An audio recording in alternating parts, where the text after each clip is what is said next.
जीवन उन्नति संवाद के एक और एपिसोड में आप सबका स्वागत करते हैं। कुछ महीनों के बाद फिर से आप लोगों के साथ आने के लिए प्रभु ने ऐसा एक मौका दिया, इसलिए प्रभु को धन्यवाद करता हूं। काफ़ी ट्रैवल और काफ़ी बातों के कारण एक एपिसोड करने में लेट हुआ। फिर भी मैं विश्वास करता हूं कि आप लोग जहां पे भी है, प्रभु आपको आशीष के साथ और रोजाना प्रभु के साथ खुशी के साथ जीने का मौका दे रहे हैं। एक बार फिर से आपको याद दिलाना चाहता हूँ कि ये जीवन उन्नति संवाद का ये जो एपिसोड्स है, ये सारे प्लेटफॉर्म्स में अवेलेबल है। यूट्यूब, स्पॉटिफाई और आईट्यून्स और जितने भी जहाँ पे भी पॉडकास्ट अवेलेबल है वहाँ सब अवेलेबल है। अगर आपको इन एपिसोडों के द्वारा आशीष मिलता है तो आप दूसरों को भी ये शेयर कीजिए और वो उनके जीवन में भी आशीष और बरकत का कारण बनेगा। पिछले 2 एपिसोड में हम एक प्रभु के दास के साथ इंटरव्यू कर रहे थे। हमने ये बात देखा, फेलोशिप विद गॉड, प्रभु के साथ की संगति के विषय में और कनेक्शन विद गॉड या प्रभु के साथ जुड़ाव, ये विषय के बारे में हम उस समय चर्चा कर रहे थे। उससे पहले मैंने यीशु मसीह ने जो सिखाया वो प्रार्थना, मॉडल प्रेयर जिसको कहते हैं, या आदर्श प्रार्थना के विषय में हमने कुछ बातें देखा। आज जिस विषय के बारे में आपसे बात करना चाहता हूँ, ये एक बहुत ज़रूरी और एक खास विषय है। तो ये विषय है कि ट्रू ब्लेसेडनेस क्या है, या फिर सच्ची आशीष, या फिर सच्ची में जो सच्चा आशीर्वाद है वो हमारे जीवन में क्या है। इसके बारे में कुछ बातें आपको मैं जल्दी याद दिलाना चाहता हूँ। हम अक्सर देखते हैं कि लोग आशीष पाना चाहते हैं, बरकत पाना चाहते हैं, इसीलिए वो दुआ मांगते हैं। मैं भी कई जगह पर जाता हूं तो लोग कहते हैं, पास्टर जी आप हमारे लिए दुआ कीजिए ताकि प्रभु की आशीष हमारे ऊपर बने रहे। हम सब चाहते हैं आशीष पाए, हम सब ब्लेस्ड होना चाहते हैं। और कई बार हमें यह लगता है कि कोई हमारे लिए प्रार्थना करेगा तो हम आशीष पाएंगे। जरूर प्रभु के दास लोग या प्रभु के लोग जब हमारे लिए दुआ करते समय उसमें आशीष है, उसमें कोई दो राय नहीं है। लेकिन फिर भी हमारा आज का विषय हम बाइबल में से देखेंगे कि यदि एक इंसान को सचमुच आशीष पाना है तो उसको क्या करना पड़ेगा, ट्रू ब्लेसेडनेस क्या है। हम प्रभु यीशु मसीह के वचनों के आधार पर कुछ बातें देखेंगे। मैं आपका ध्यान लेकर जाना चाहता हूं लूका रचित सुसमाचार उसका 11 अध्याय और 27 और 28 पद में इस प्रकार हम देखते हैं। तो वो ये कहते हैं कि धन्य है वह गर्भ जिसमें तू रहा। लेकिन उसके 28 पद में जब आते समय इस प्रकार कहते हैं, उसने कहा हाँ, परंतु धन्य वे हैं जो परमेश्वर की वचन सुनते और मानते हैं। या फिर इस प्रकार इंग्लिश में इस प्रकार कहते हैं, Jesus replied, but even more blessed are all who hear the word of God and put it into practice. धन्य वे है जो परमेश्वर का वचन सुनते और उसको मानते हैं। यहां पर ये जो स्त्री या ये औरत ने यीशु मसीह को बड़ी सराहना करते हुए या फिर यीशु मसीह की तारीफ कर रहे थे कि यीशु मसीह सचमुच धन्य है, इज ट्रूली ब्लेस्ड, वो ब्लेस्ड है कर कहते समय यीशु मसीह का इसके प्रति जो जवाब है वो ये है कि परंतु वो धन्य है या ट्रूली ब्लेस्ड वो है जो परमेश्वर का वचन सुनते हैं और उसको मानते हैं। तो अब यहां पर वचन सुनना और उसको मानना, जब हम वचन सुनते हैं और उसको मानते हैं तब सच्ची आशीष हमारे जीवन में, ट्रू ब्लेसेडनेस, तब हम धन्य बनते हैं। वाकई में हम उसी समय धन्य बनेंगे। इसके बारे में कुछ बातें हम अगर सोचेंगे तो आजकल हम ऐसा एक टाइम में आप पहुंचे हैं जहां पर लोगों को कलीसियाओं में जाने का इतना इच्छा नहीं है, चर्चों में जाने का इच्छा नहीं है। जब खासतौर से कोविड का टाइम के बाद बहुत सारे लोग अभी कलीसिया जाना बंद कर दिया, क्योंकि अभी ऑनलाइन में सारा ही कुछ अवेलेबल है। सारा आगे आपको संदेश सुनना है, आजकल तो छोटे छोटे चर्चों का भी सर्विस ऑनलाइन में चलता है। सब हर जगह पर ऑनलाइन मीटिंगों का नोटिस में व्हाट्सएप में कई बार क्या होता है कि लोग आपको ज़बरदस्ती किसी ग्रुप में ऐड कर लेते हैं।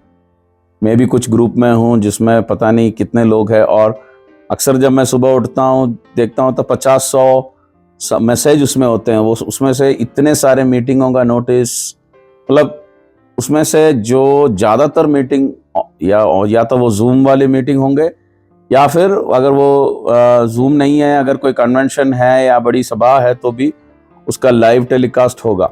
इसका मतलब ये है कि इतना सारा वचन हमें उपलब्ध है, लेकिन जब ऑनलाइन में जब हम वचन सुनते हैं, अभी पता नहीं आपने ये एपिसोड शुरू करने के बाद, ये सुनना शुरू करने के बाद अभी तक आप मतलब इस पॉइंट तक पहुंचे भी है कि नहीं मालूम नहीं। जब हम ऑनलाइन में जो मैट्रिक्स देखते समय अक्सर क्या है कि 5 सेकंड 10 सेकंड में लोग आगे आगे बढ़ जाते हैं, या फिर जल्दी में रहते हैं।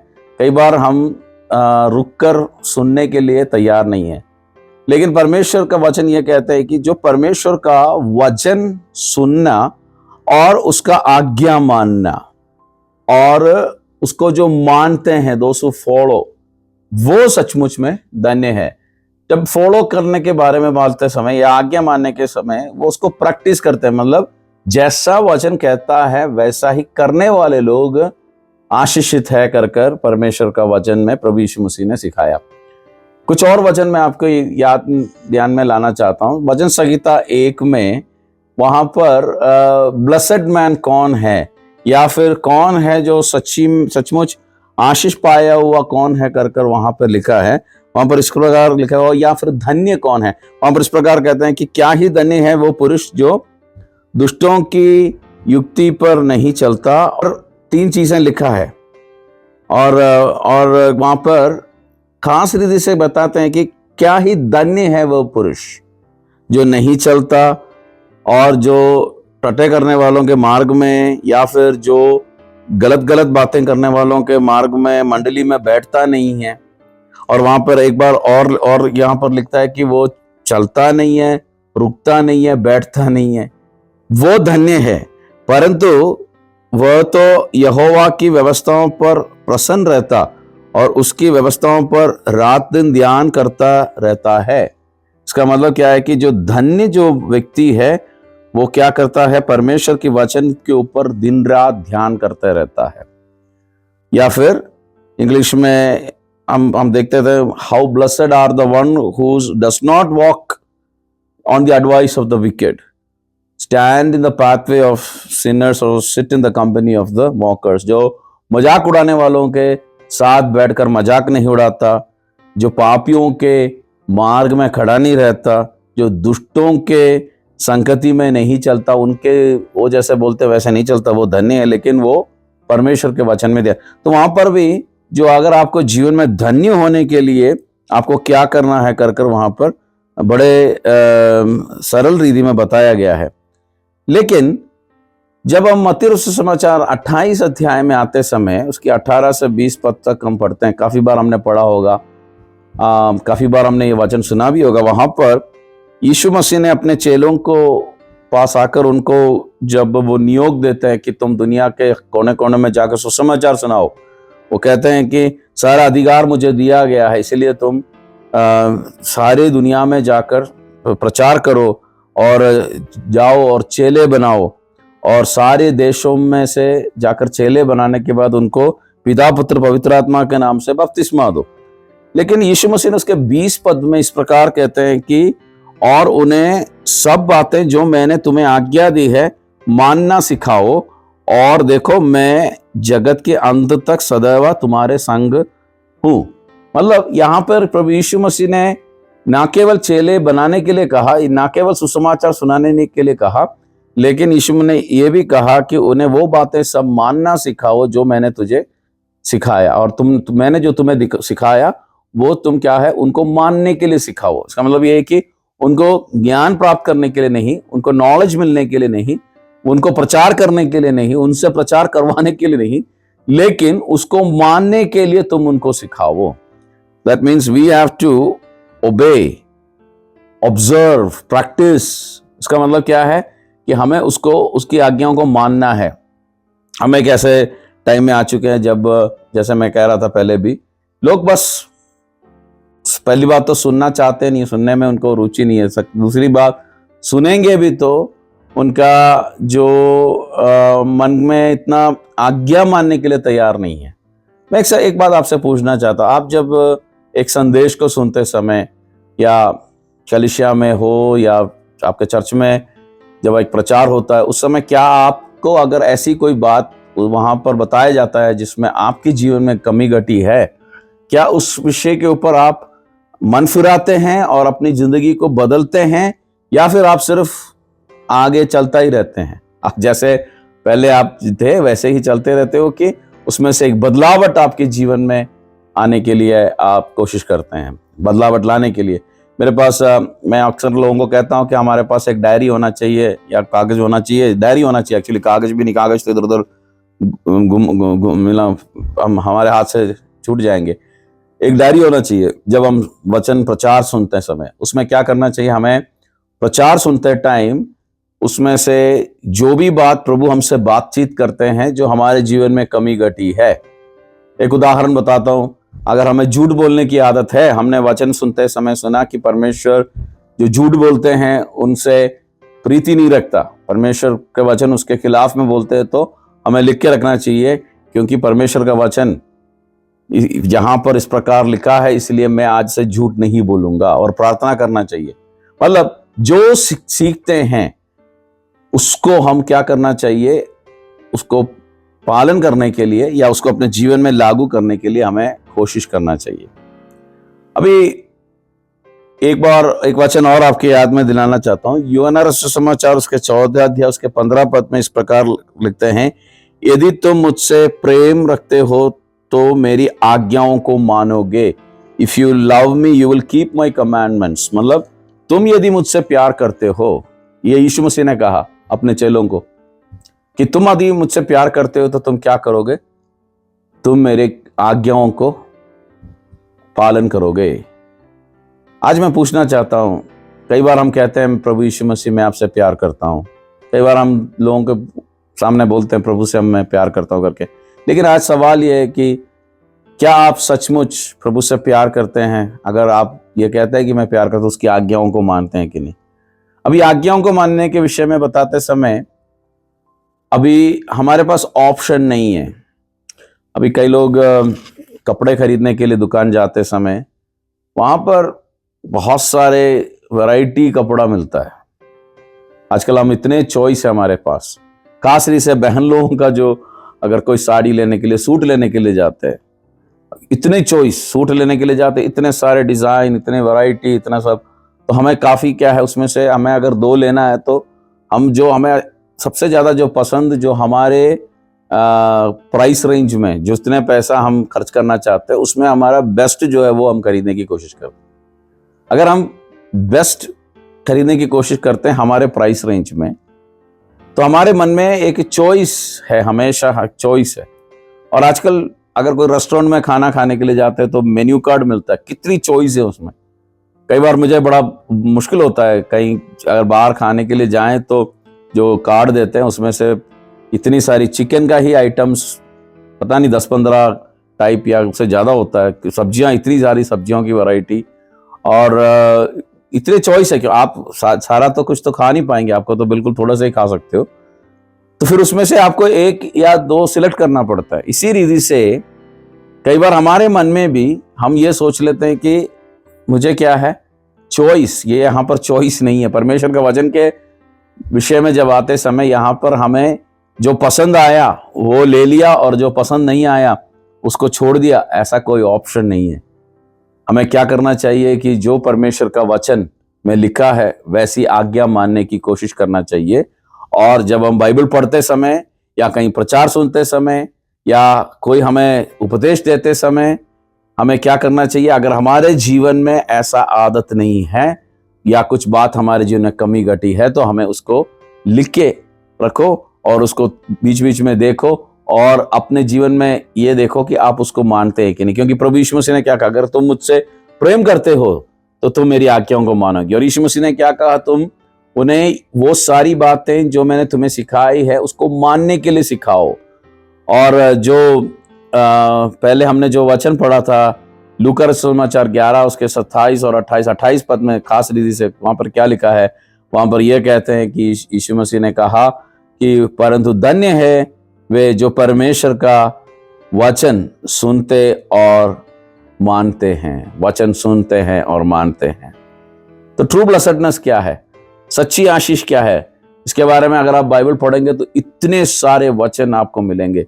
जैसे एक बार शमूएल से प्रभु ने वो और शमूएल के द्वारा जब शाऊल जो राजा है उसने गलती किया, परमेश्वर का आदर नहीं किया, तो उसमें प्रभु शाऊल ने इस प्रकार कहा कि obedience is better than sacrifice, मतलब आज्ञा मानना तुम जो ये भेंट चढ़ाते हो उससे भी बहुत उत्तम है। मतलब क्या है कि परमेश्वर हमारे दिल को देखता है। हम जो कुछ क्रियाक्रम करने से या कुछ बात करने से प्रभु खुश नहीं है, लेकिन हमारे दिल को वो देखता है। वो देखता है कि हम क्या दिल से उसकी आज्ञा मानते हैं कि नहीं। इसका मतलब क्या है, हम उसकी आज्ञा ना मानते हुए सिर्फ कलीसिया में हर हफ्ते जाए या हर बंदगी में जाए, हर मीटिंग में जाएं, उससे परमेश्वर क्या है, खुश नहीं है।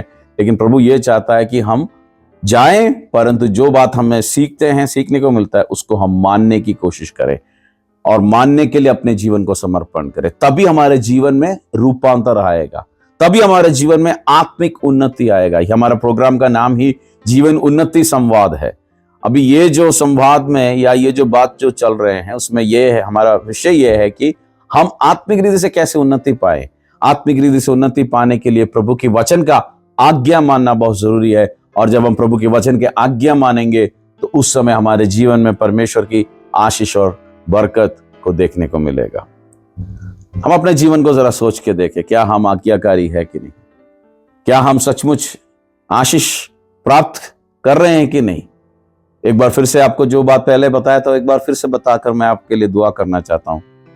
यदि आपके जीवन में कोई भी आकर प्रार्थना करें, जितने बड़े बड़े प्रभु के संत लोग, दास लोग आकर प्रार्थना करें, फिर भी आपके जीवन में आज्ञा मानने का एक स्वभाव नहीं है, यीशु ने जो कहा उसको पालन करने का स्वभाव नहीं है, तो आपके जीवन में परमेश्वर की बरकत और आशीष जिस रीति से परमेश्वर चाहता है वैसे आएगा नहीं। वो आशीष और बरकत आपके जीवन में पाने के लिए आपको क्या करना है, अपने जीवन को प्रभु के सामने समर्पण कर उसकी आज्ञा मानने के लिए हमें तैयार होना है। जो परमेश्वर का वचन हमें सिखाते हैं उसको यदि हम मानने के लिए अपना मन रखकर उसके हिसाब से रूपांतर प्राप्त कर आगे बढ़ेंगे तो हम सचमुच आशीषित होंगे, हम धन्य बनेंगे। ट्रू ब्लेसडनेस वहीं से आएगा। इन दिनों में जब हम आज्ञा मानने की शुरू करेंगे तो हमारे जीवन में बहुत बड़ा बदलाव आएगा। जो बंधने हमारे जीवन में उसको हम टूटते, क्योंकि प्रभु यीशु मसीह ने कहा तुम सच्चाई को जानोगे और सच्चाई के जानने के द्वारा तुम्हें आजादी मिलेगा, तुम स्वातंत्र और आजादी प्राप्त करोगे। इसीलिए इन दिनों में उस रीति से बढ़ने के लिए प्रभु आप सबको आशीष और बरकत दे। अगला एपिसोड में आपके साथ आने तक प्रभु आप सबको खुशी और आपको शारीरिक रीति से, मानसिक रीति से, आत्मिक रीति से, हर रीति से उन्नति पाने के लिए प्रभु आपको आशीष और बरकत दें। एक क्षण हम प्रार्थना करेंगे।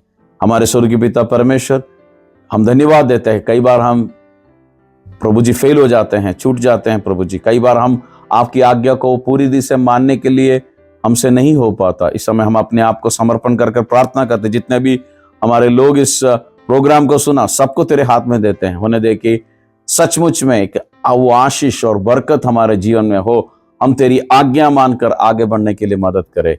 सब यदि कोई हमारे साथ है जो कोई परेशानी या क्लेश में से गुजर रहे हैं, उसमें से आप उनको छुड़ाना, आपकी बरकत आशीष सबके ऊपर हो। यीशु मसीह के नाम से मांगते हैं, सुन और ग्रहण कर पिता, आमीन। एक बार फिर से प्रभु आप सबको आशीष और बरकत दें। जीवन उन्नति संवाद का जो ये प्रोग्राम है हर प्लेटफॉर्म में अवेलेबल है। यदि आपको आपने आशीष पाया तो दूसरों को भी शेयर कीजिए और प्रभु की संगति हमेशा आपके साथ रहे। धन्यवाद।